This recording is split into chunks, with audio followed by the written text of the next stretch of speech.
a passionate instigator and dynamic problem solver. Dr. Kevin Ross Emery, the host of the Dr. Kevin Radio Show, will be taking you outside the box, behind the curtain, and identifying the load of BS we are fed every day. And now, Dr. Kevin. Hello, hello, hello, and welcome to our first Planetary Influences of 2022. Let's hear for it. Woo, woo, woo, woo. There are many things that did not make it through the pandemic. There are even more things that did make it through 2021, as the pandemic would never go away. But in 2022, we are glad to report we still have all the stars in the skies that we know of, and astrology reports can still be done. So I just want to let you know it's not all a lost cause. Now, if you'd like to know more about your astrology or what's going on in the stars, you can call in because it's a live call-in show, 202-570-7057. That's 202-570-7057. If you would like to find out if your Saturn and your Jupiter are beating each other up, well, you might be able to find that out if you have your chart. And if you don't have your chart, then I suggest you contact our astrologer, who is none other than Rob Stewart from innercenter.org. That's innercenter.org. And have your chart done, and then once a month you get this little freebie, and you'll understand what Rob's talking about. Because we'd like somebody to understand what Rob's talking about when he's talking astrology once a month. Rob, how are you? I'm doing well. Thanks, Dr. Kevin. How are you doing today? Well, you know, I'm so tired, I'm hyper. Thanks for asking. What is going on with the stars that I feel like I'm going 1 minute and I've just been shot up with like morphine and I'm going, ooh, I feel the pain, but I don't feel it. The morphine is deadening me. And the next minute somebody, shoots some caffeine up my nose and I'm like, what's going on? Tell me what's going on in these stars today, Rob. Well, it's a good question. I mean, a few things. So, and we'll get into, again, the sort of the forecast, I guess you'd say, with the planets in the sky. And, as we've said many times before, that basically astrology is the study of celestial bodies amongst the constellations and understanding what that means in terms of themes that sort of play out in our lives. And we don't really have a good understanding of why there seems to be this association and connection with life here on Earth and how these planets are moving through the constellations. We really don't understand why there is this effect, but astrologers for countless years have seen that there really are themes that are associated with these planets as they're moving through the orbits and things. And so thousands and thousands of years. Thousands and thousands of years. Yeah, 5 years or so. Joking. And so, the way I like to, there's sort of two views in astrology. One of the views is that the movement of the planet sort of enforces some type of energy here on Earth, and themes unfold because there's a cause and effect type of thing, as if trying to understand it through a Newtonian cause-effect type of explanation. And that's not the explanation that really resonates with me. What resonates with me is that, that the ways that these planets are moving through these constellations in relation to the Earth's perspective is more of like a clock on the wall, that it's helping sort of tell time with regards to how themes are unfolding in our lives. So it's sort of a indicator of themes that are playing out in life, but there's no real cause and effect, particularly specifically related to the planets and the movement. So I don't know if I explained that well, but that's the perspective that I have with astrology. And See, I have a little, I'm going to throw this out since you decided to bring this conversation up. I mean, I want to make sure that we get to this forecast of yours. But I have always had this, I don't know, sense, knowing, thought process that when we are born and we take our first breath of air, there is the chemistry in our brain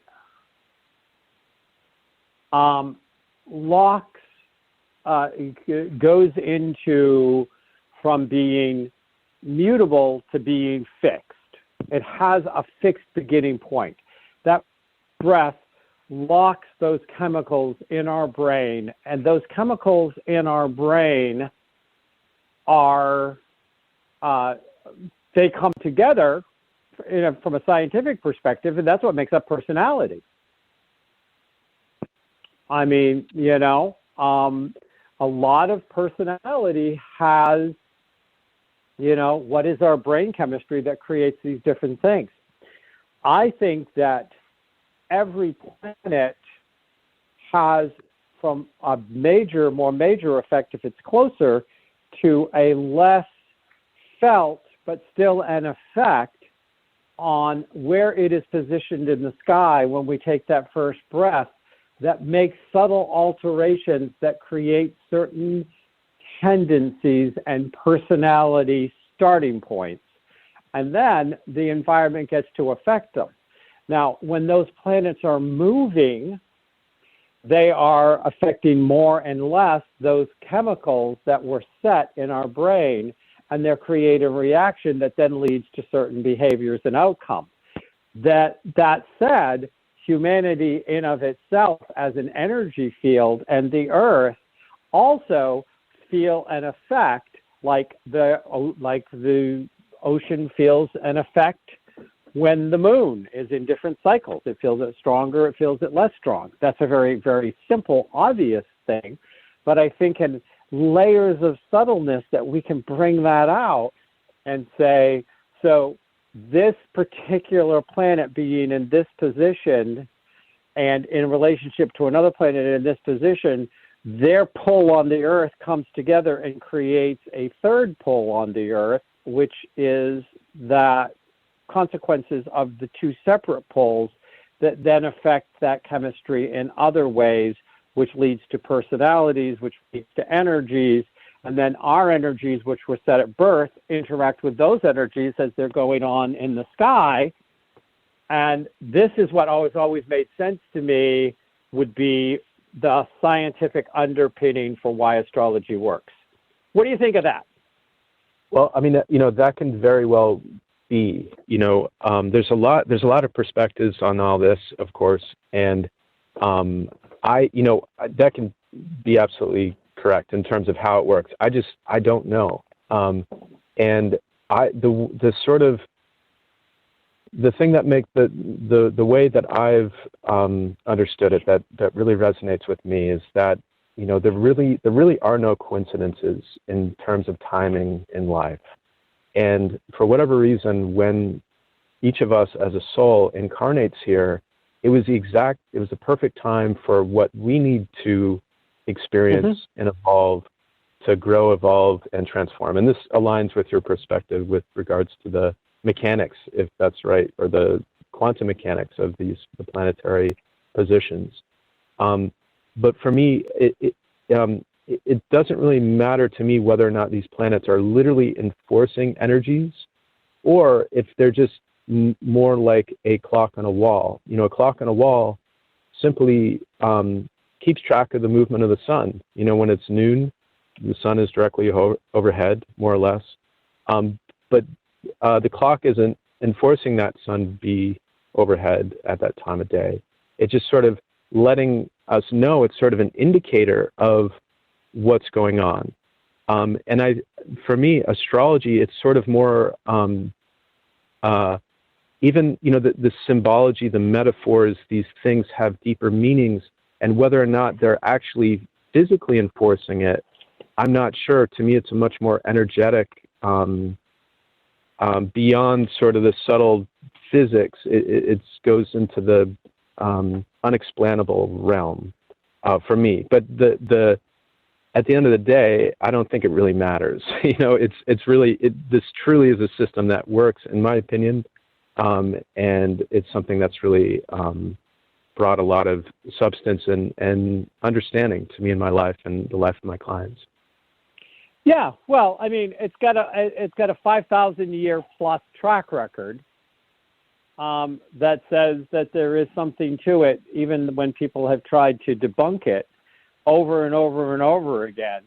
I mean, you look at the history of the astrology, and it's rich with stories that are saying there is something here. And, I think that we're looking at a lot of different pieces. I always I mean, I'm right in alignment with you on, we pick our birth date and time because we want that chart, knowing that chart is going to give us a certain pathway to walk. It gives us both the fact that it gives us a pathway which we can plot through astrology, and it gives us certain personality marker places of where we start, because of that. But I always like to play with there's psychology, there's physiology, there's spirituality. I think it's a big enough sacred fire that them dance around that which we call astrology. Yeah, and totally. And, this is the thing is that, and just the way that I understand it is that, my perspective is simply that, the soul, we're each uniquely conditioned, we're each this unique journey that's very agreeable on all sides of this type of discussion. But to me, it's less important whether the planets are enforcing this into us or if that was inherent in us at that moment of birth. And these planets are just saying, hey, it's Dr. Kevin O'Clock. It's time for him to come to this world. And you can look at those planets and speak to some of his journey. But whether or not it's actually enforcing it into your life or you had it coming in and it's just an indicator of, hey, it's this time. Now it's time for this journey, for this particular person and things like that. Those are to me, the unanswerable questions, but are sort of immaterial to me because it's because it works, Yeah. And so, I mean, yeah. And I would never say it forces, because I am a believer of free will choice.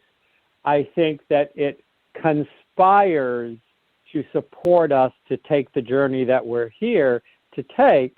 But I think that we can all be mulish and, fight against the flow and create our own living hell, and oftentimes then find other people to blame for it.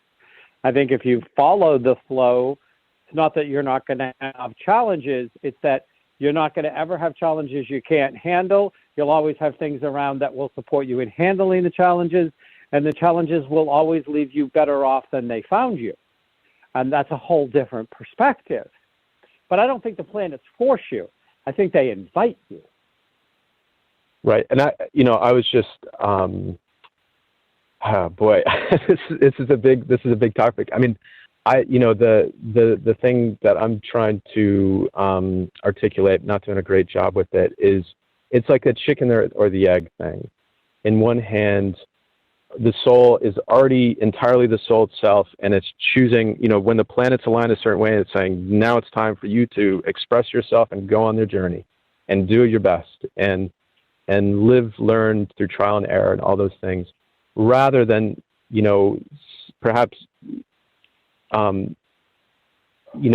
you're clean slate those planets and force it on you, or at least not enforce, but suggest, and then you follow that. So these are just the metaphysical mysteries of the mechanics of what's going on, and there's many perspectives as we've described here today. So anyways, and yeah. As I've always said, I don't have to understand how an airplane works to fly in one. I just need to know that it does work and it gets me to where I'm going. Right. Which right. is Exactly. harder and harder with the condition of the air travel these days. But that's beside the point.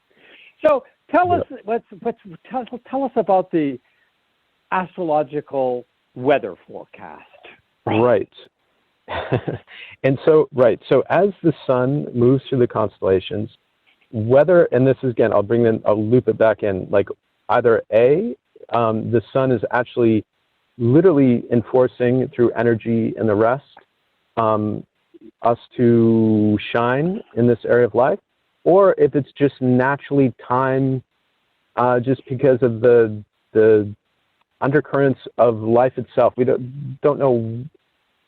I'm having difficulty explaining these two perspectives, but the bottom line is that when the sun is moving through a constellation, a sign in a zodiac sign, it's a time to really shine our light, and it's to express this energy, to bring your creativity into this area of life, to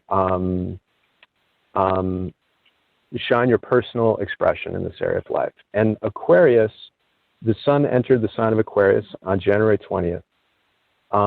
Previously, it was in Capricorn for the past month, and I know we're coming up to commercial break.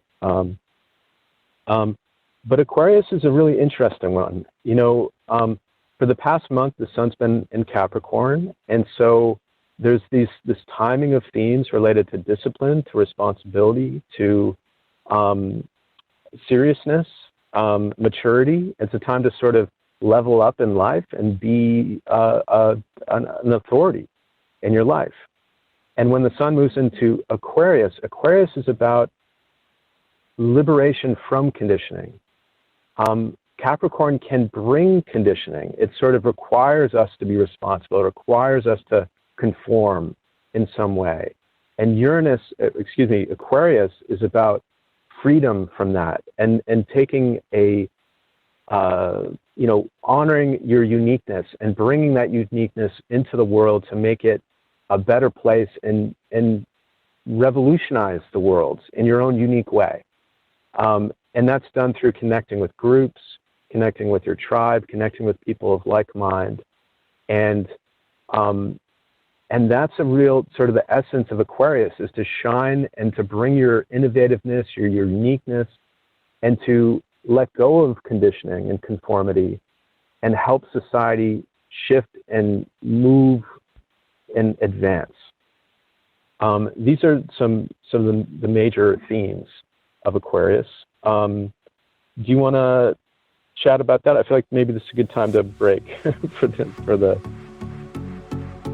And there comes the sound of break, and we will be right back with Rob Stewart from innercenter.org, checking out the astrological weather forecast here on the Dr. Kevin Show.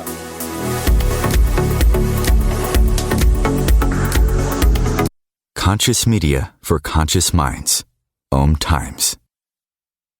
Have you ever wondered how to change your love paradigm? The secret key is finding a love partnership, not just a regular connection. How do you find these?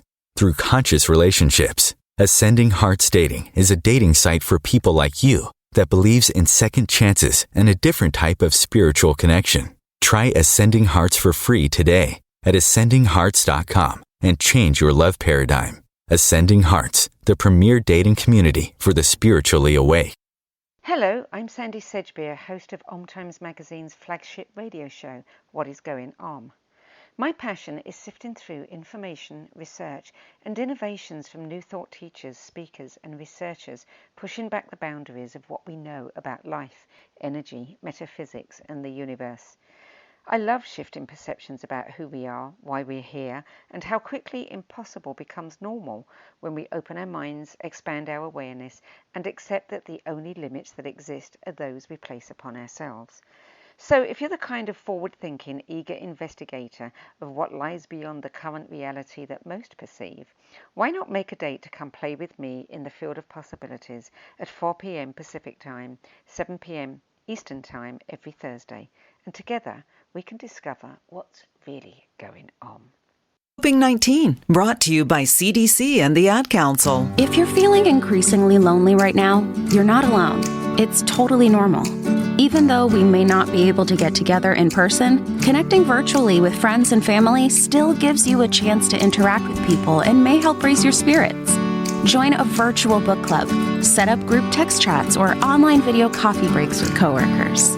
Find more self-care and coping tips at coping-19.org.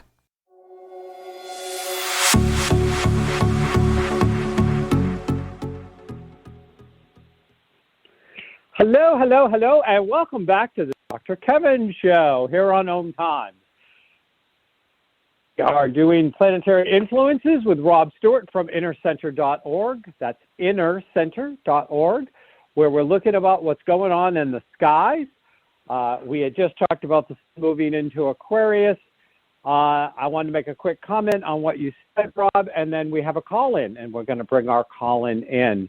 So, you know, one of the things I look at this as we look through the astrological wheel is this energy of Capricorn, the builder, that makes things safe, you know, like safe and more solid and kind of can be considered limiting, but in some ways it's structural. It's giving us the foundation so then Aquarius can build the next level.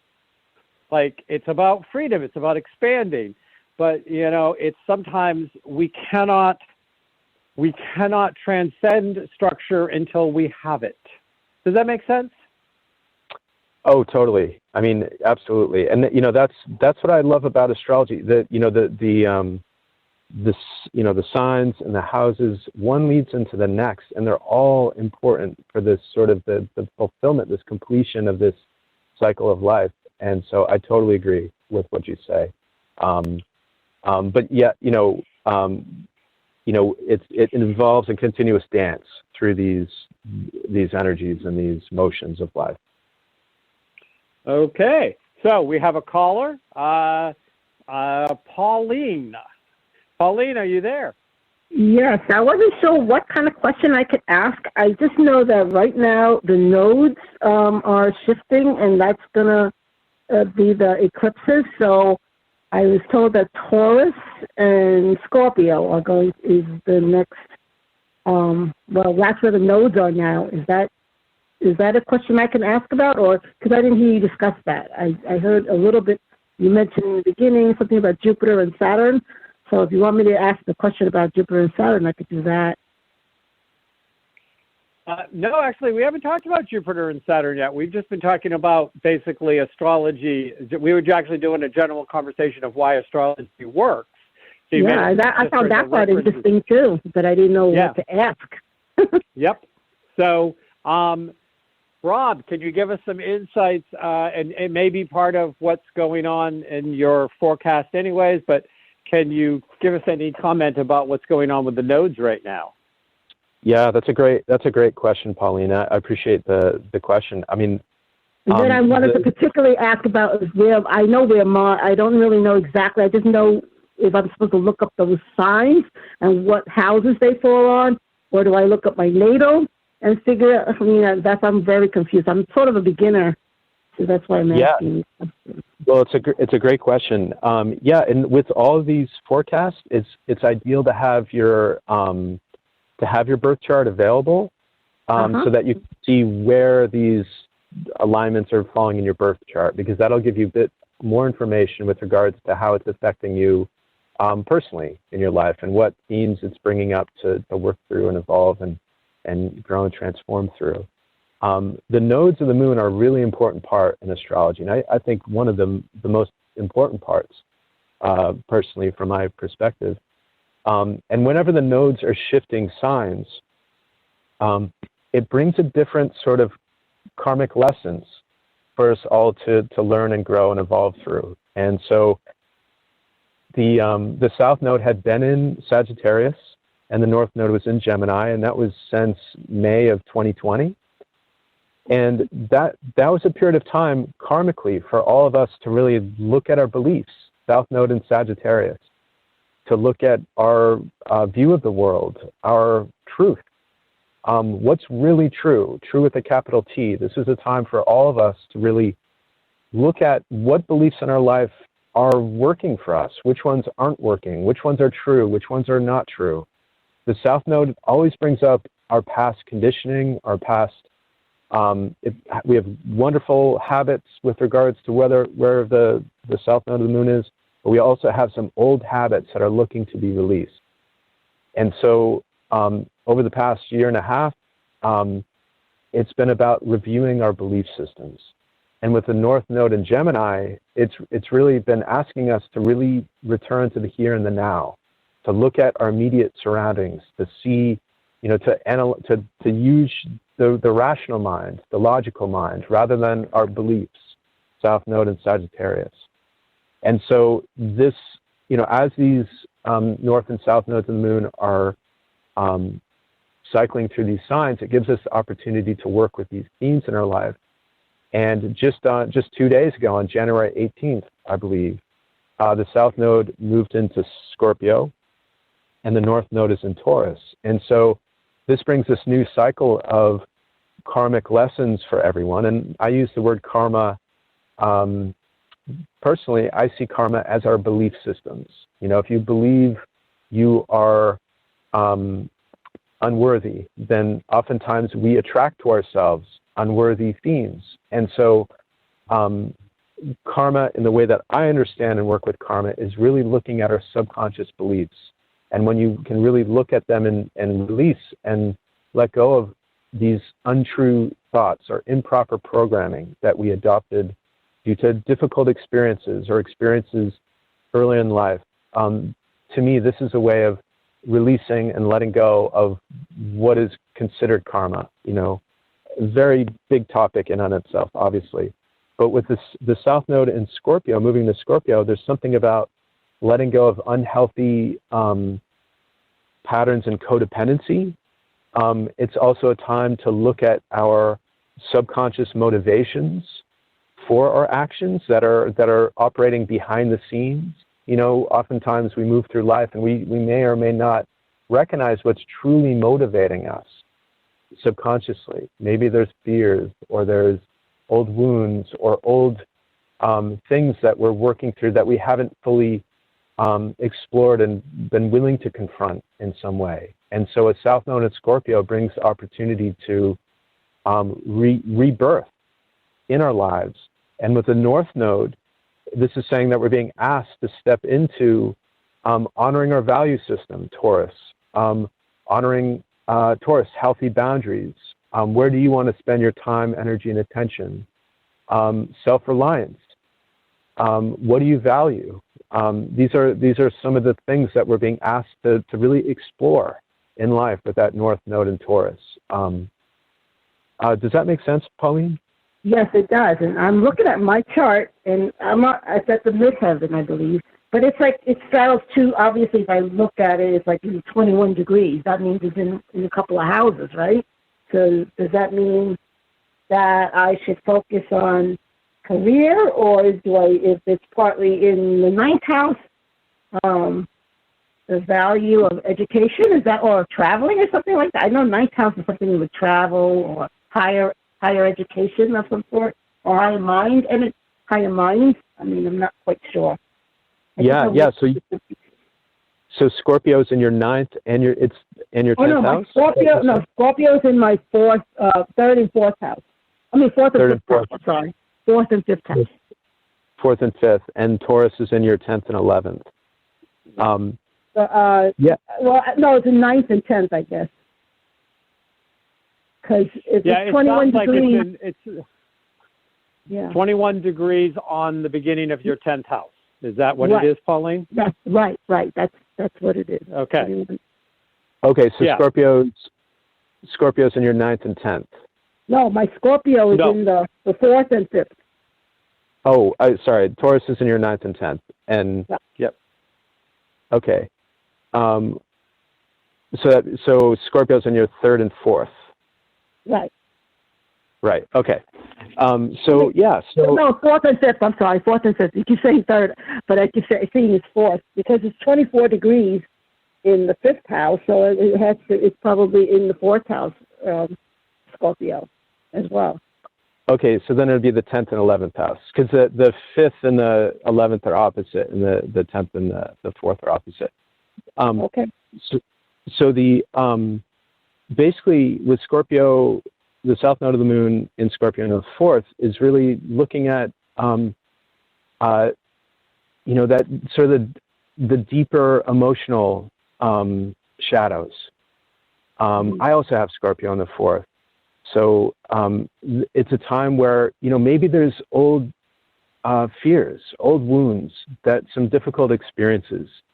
And this is a time to really be gentle with yourself and to nurture yourself and to help yourself feel safe. Could it be ancestral? Because that's family, right? So if you have ancestral stuff, that's deep stuff.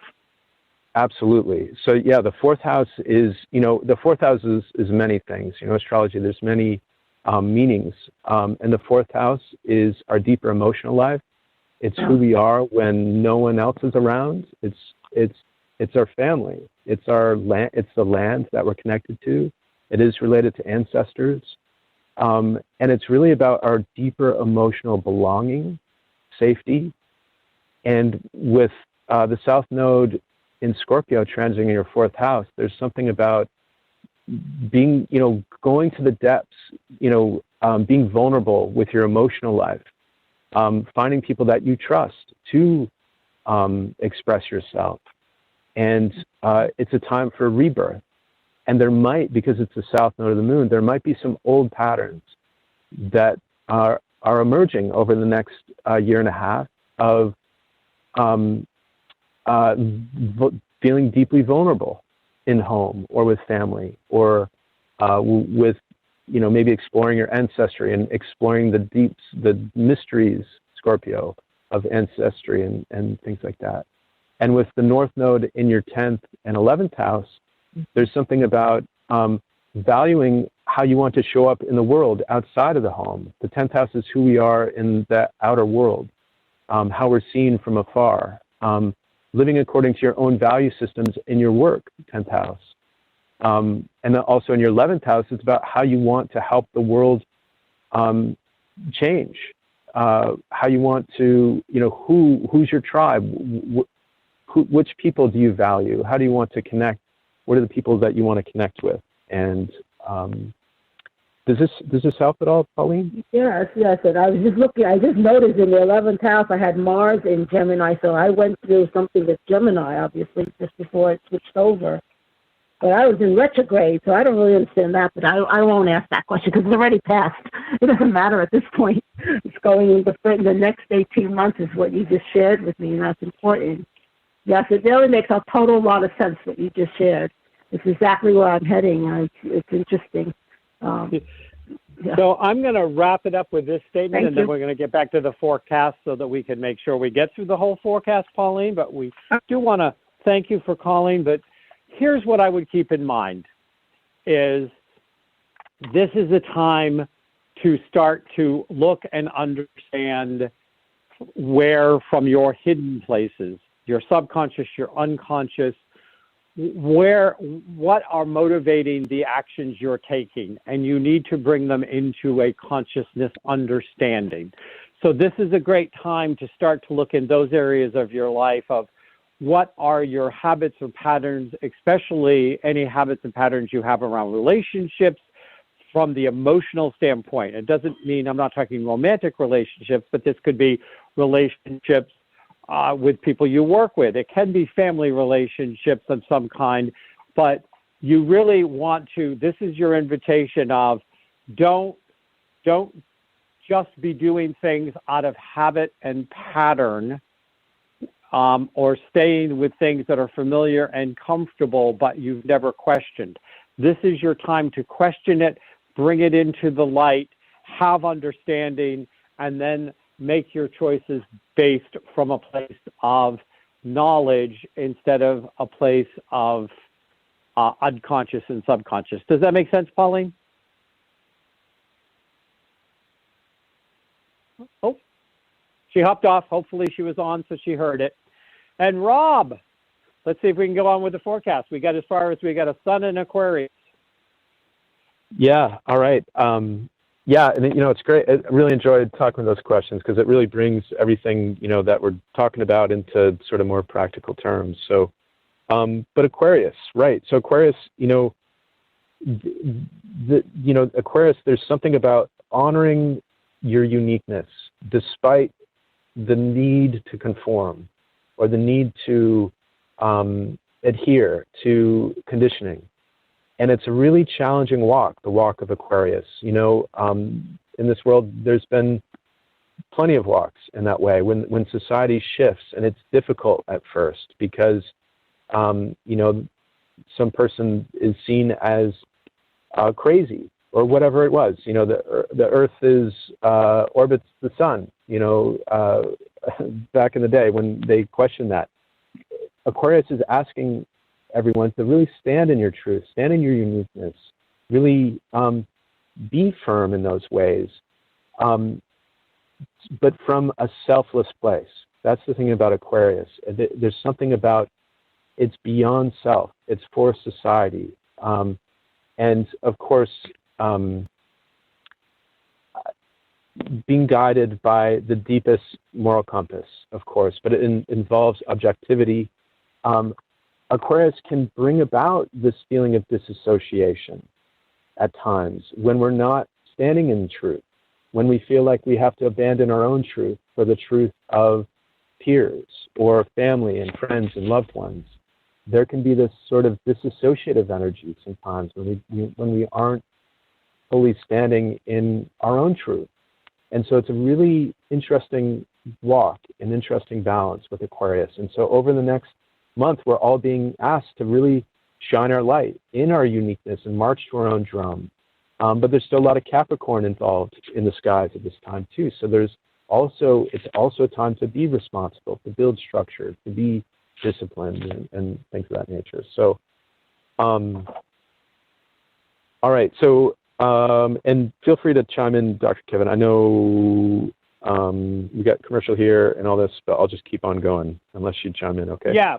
I'm going to have you keep, because I don't know how much more to the forecast you have, and as delightful as it was, that ate up enough time that I just want to make sure we get to everything. So I'm not going to weigh in a lot. Okay, go ahead. Thank you. All right. Well, so let's see. On the 18th, just a couple days ago, we had Uranus go direct in Taurus. So Uranus has been retrograde since August 20th. This, in a way, this electric sort of energy you've been talking about, Dr. Kevin, this, which, I forgot the words you used, but the word electric was sort of in there. And Uranus just went direct. Uranus is sort of this electrifying energy, and it's stationing direct now, just as the sun is moving through its own sign of Aquarius. So it's as if over the past few months, since Uranus went retrograde in August 20th, we've been having the opportunity to reflect and review on our own individual uniqueness. Are we showing up in our unique way? Are we where in life are we not giving ourselves freedom that we want freedom, whether it's whatever it is, your personal relationships, your work, or whatever it is. When a planet goes retrograde, we're given the opportunity to review, to reflect, and make adjustments in that way. And with Uranus going direct on January 18th, it's a time to really move forward in better honoring your individuality, while at the same time being responsible, being disciplined.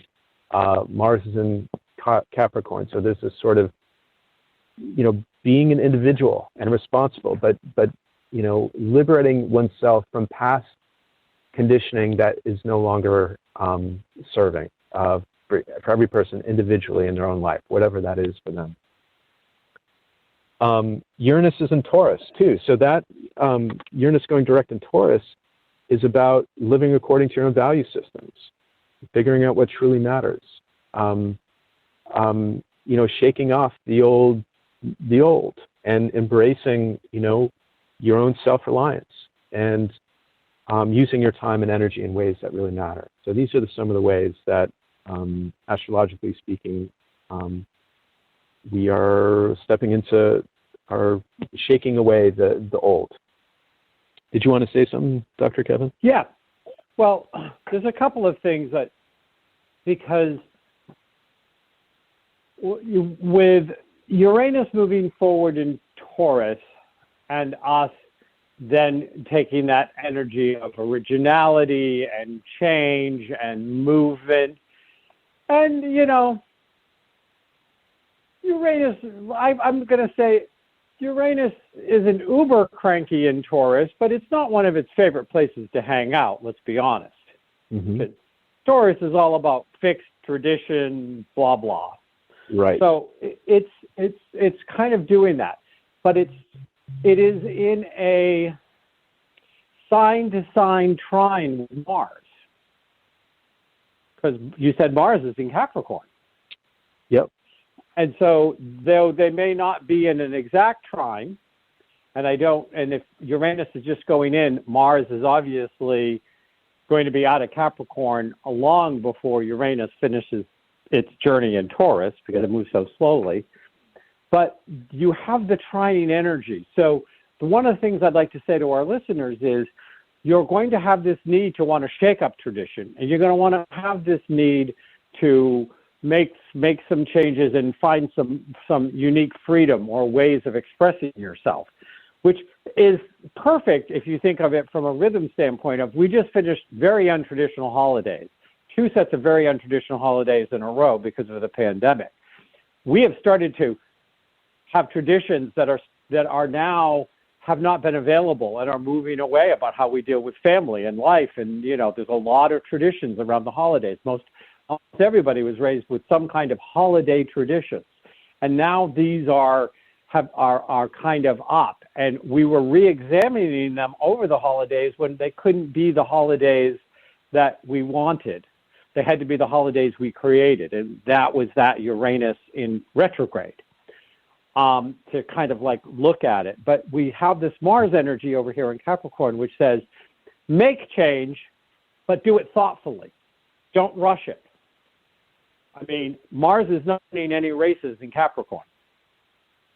And it wants you to make change, but it wants you to create structure, think it through, do some patience, implement it a little at a time.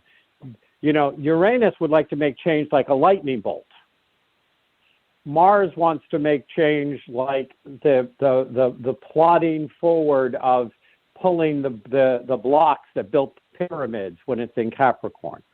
So you want to kind of go, there's a part of me that wants to make all of this change, but you also want to understand and tap into the energy, but it doesn't have to be overnight. It doesn't have to be immediate. And in fact, if it's better planned out, if it's better thought out, if it's better organized, it will be better change.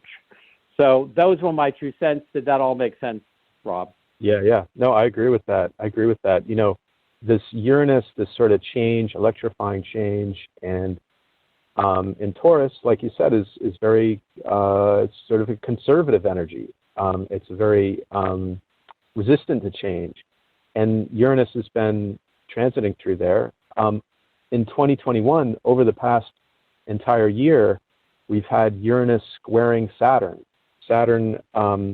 And so this has been this sort of freedom versus conformity tension that we've experienced, whether within one's own self or, obviously in society with, different views of how to work with, obviously the situations that the worlds are moving through. But there's just been this real friction and push-pull between freedom and conformity. Saturn conformity, Uranus freedom, individuality, responsibility, revolution, authorities. These 2 sort of differing energies that have been in the collective. And this was a big theme, the major theme astrologically over the past year. And that tension is really going to be less palpable here moving forward, according to, Saturn and Uranus are going to no longer be in that square starting in February. So there might be some more relief and clarity with regards to how to make the change in your life that is helpful and thoughtful and well planned out, like you mentioned, Dr. Kevin. So, like I said, Mars is going to Capricorn. That's occurring on January 24th. And as Dr. Kevin said, Mars is about taking action. It's sort of our decisive action. Themes of willpower, courage. This is all reflected in where Mars is currently. And so in Capricorn, there's something about being practical, being serious, being motivated by long-term success. So it's not a quick fix, although trining Uranus, there could be some breakthroughs, which is a really, it's one of the wonderful things about Uranus. It can offer great breakthroughs. And if it's trining Mars, by thinking things through and thinking long-term and being disciplined and responsible, there can be some great breakthroughs that occur in this month ahead. Let's see. Also, we're in the midst of a Mercury retrograde. That began on January 14th, just about a week ago, and it's through February 4th. February 4th is when Mercury goes direct. Retrograde planet is basically when it looks like, from the Earth's perspective, it looks like that planet is moving backwards in the sky. But of course, that planet's not moving backwards. It's just that the Earth's orbit is such that the planet, it's overtaking that planet, essentially. Much like when you pass a car on a highway, it looks like that other car is moving backwards, but actually you're just going faster than them from that point of reference. So a Mercury retrograde, as I'm sure many of you know, is a time to reassess, to reevaluate your thinking process, your communication style, your really to work through information and input and output of information over the past few months. So it's a time to reflect, review, to reassess things in your life. And it's interesting that, so Mercury is currently in Aquarius, so it's revisiting these ideas of uniqueness and individuality and freedom and breakthroughs, and where do I need more freedom in my own life, my inner life? Where do you need more freedom in your inner life? Also, Mercury goes into Capricorn, retrogrades into Capricorn on January 26th. So again, we're being asked to re-look at areas of personal responsibility, personal, your long-term goals, personal responsibility. I use that word. Where do we need to be more disciplined? Where do we need to be more mature? Where can I, again, Sun in Aquarius, where can I bring my individual uniqueness more into my life and honor one's own truth in terms of their unique personality? Any thoughts on this, Dr. Kevin? Well, I think that one of the things to keep in mind as we are overhauling traditions, that with the things that are going on astrologically, that we do it in a way where we just don't burn down the house, but we take down the house and we have the plan in place and we start building the new house, almost like we're building the new house as we're tearing down the old one.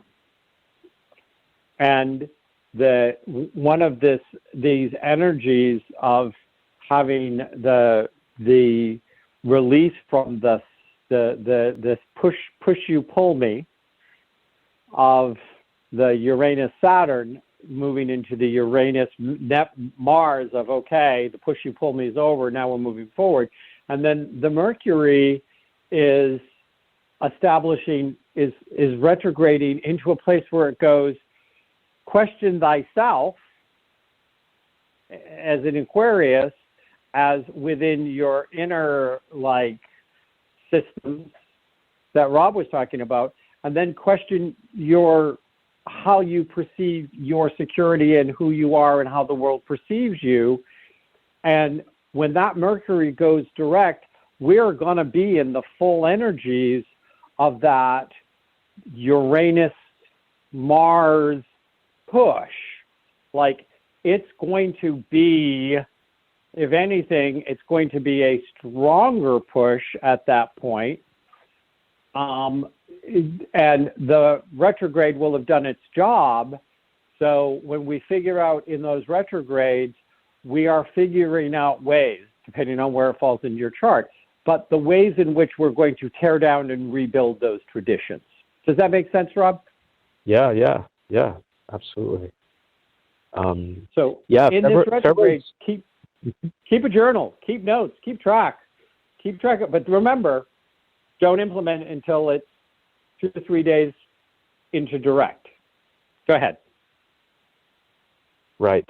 So, yeah, February is a really interesting month. You know, I just want to throw the dates out there, January 29th, January 30th. I don't know. Mercury is conjunct Pluto, retrograde Mercury is conjunct Pluto. We have the Sun squaring Uranus. Venus goes direct. And we have a Moon conjunct Mars in Capricorn. So, to me, this is sort of a day when there could be more heated emotions. You know, Venus has been retrograde since the end of December, and it's a time to really reassess, to look at, time to reflect on relationship and to work through some old things to get more clarity on in your relationships, also in your own value systems.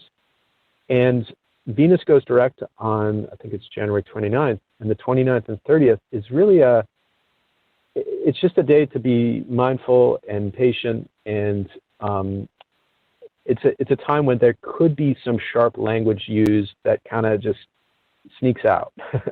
So it's a time to really be mindful and patient and gentle with yourself. It's a day that I really do expect maybe the headlines in the news to be a bit heated. Maybe there's, the Sun square Uranus. There could be protests. There could be emotions are high, Moon conjunct Mars. It's just a time to be gentle with yourself, be gentle with others, and patient. And that's occurring almost directly on the new moon. The new moon is February 1st. And so new moons are times for setting intentions for the month and months ahead.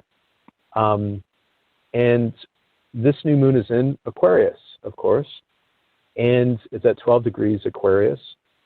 And there's a lot going on at that time. We have the Sun and the Moon squaring Uranus. So there's this sort of need to stand in your individuality and to find where in life perhaps you are conforming in a way that isn't true to your personal needs, and whatever way that is. You know, we live in a world where there's been so many changes, wonderful changes in society. You know, just looking through the history of, the old thought process that fall away, and the more freedoms in a lot of different areas of life. And this is a time, the new moon, to really, what does it mean to march according to your own drummer, and in what areas of life, your personal expression or your the way you think about things or whatever it is. But it's a time to really sort of honor that marching to the beat of your own drum in whatever way that is in your own life. It's going to show up differently for every person. But this new moon is a really good time to set intentions for what old conditioning is no longer serving, and to reflect on that and make new intentions. There's a rebirth in communication too with this, with Mercury conjunct Pluto, this sort of rebirthing renewal in communication. That is a great thing to set intentions on moving ahead. Do you have any thoughts on the new moon, Dr. Yes. Kevin? I want to remind people of a couple of things. At the end of the month, be patient, think twice before you speak it, and then before you speak it, go, do I need to speak it right now? Because one of the things here that I want you to be clear on is maybe what you say needs to be said, but now may not be the moment where it will be heard well. So not think only patience, but think timing. Like, is this really, is in the middle of their bad day, is it a good time for me to point out how they created their bad day? Probably not. You know, you might be able to give them some Monday morning quarterback, but don't do it on the spot if it's already a heated situation. The other thing I would say your invitation is here with this new moon and where it's coming out of is keep in mind as you are trying to discover a more in integrity with who you really are in your unique self and being, and where you may have either evolved into a different place than where you were before, or maybe you've never been there, keep in mind, just being the opposite of what you were does not mean you will be any closer to who you actually are. It's not just about going from black to white. It's about traveling the shades of gray. Yeah, right on. Rob, right on. Thank you so much, and I look forward to doing our next one in the time of Pisces. Yeah, that's a great place to leave it, Dr. Kevin. Thanks a lot. Good talking with you.